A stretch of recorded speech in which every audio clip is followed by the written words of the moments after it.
Madam President. The Majority Leader. Okay, first on COVID negotiations. Yesterday, I met with a group of my colleagues, Senators Murray, Coons, Romney, Blunt, Burr, and Graham, for another round of talks as we work towards a bipartisan COVID agreement. We spoke throughout the day. We talked late into the night. Our staffs are continuing talks this morning. The gap has been narrowed greatly, and we're intent on working with Republicans to cross the finish line, because this is vital for our country if, God forbid, a new variant arises in the future, and that's all too likely. We would like considerably more money than our Republican colleagues, but we need to reach 60 votes to get something passed through the Senate, and so we're going to push as hard as we can. When it comes to replenishing COVID response funding, we simply can't afford to kick the can down the road. The White House has been more than clear and more than transparent about the fact that public funds for COVID are at risk of running out. We all know that a possible future variant can quickly undo much of the progress we've made against the virus. So it makes no sense whatever to hold off on COVID funding that we know is very much needed right now. The more we wait, the bigger the problem will be later if, God forbid, a variant hits.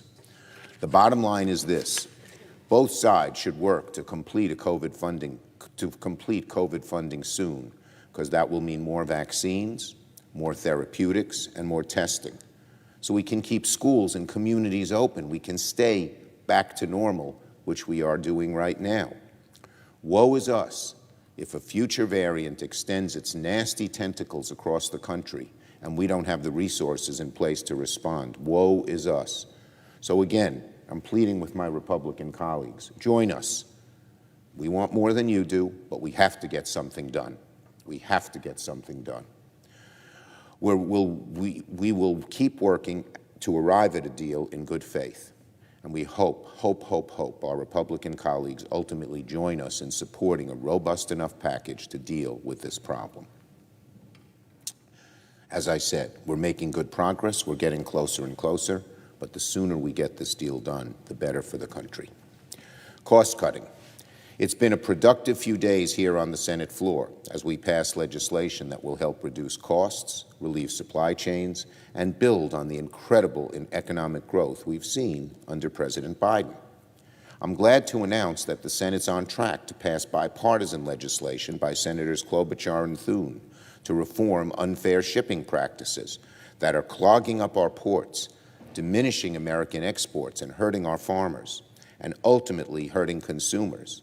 Hurts both ways. When shipping costs go way up as they have, the exports we send over, a lot of it agricultural goods, the imports that come back, a lot of it consumer goods, all are higher price, and Americans pay that higher price.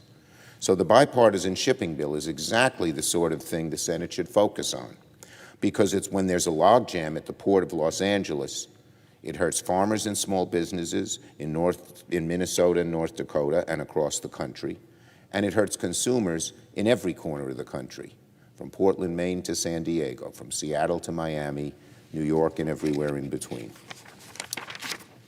So I'm glad we're making progress to getting this legislation done. The sooner the better again. The legislation, of course, is not the only step we have taken this week to strengthen supply chains to help lower costs throughout the economy.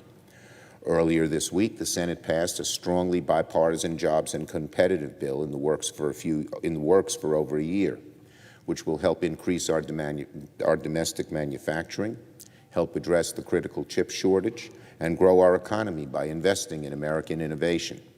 Yesterday, the House passed a motion requesting a conference committee, and the Senate will soon do the same. We're on track to initiating a conference, hopefully, before the end of this work period. Off the floor, committees held numerous hearings zeroing in on the many dimensions of our lowering cost agenda. To name just a few examples, the Banking Committee held a hearing on Monday on the growing burden of medical debt. It's a problem that is facing so many Americans.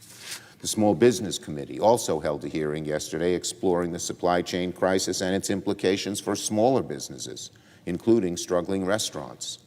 And today, the Banking Committee is on the matter of seniors who struggle with affordable housing.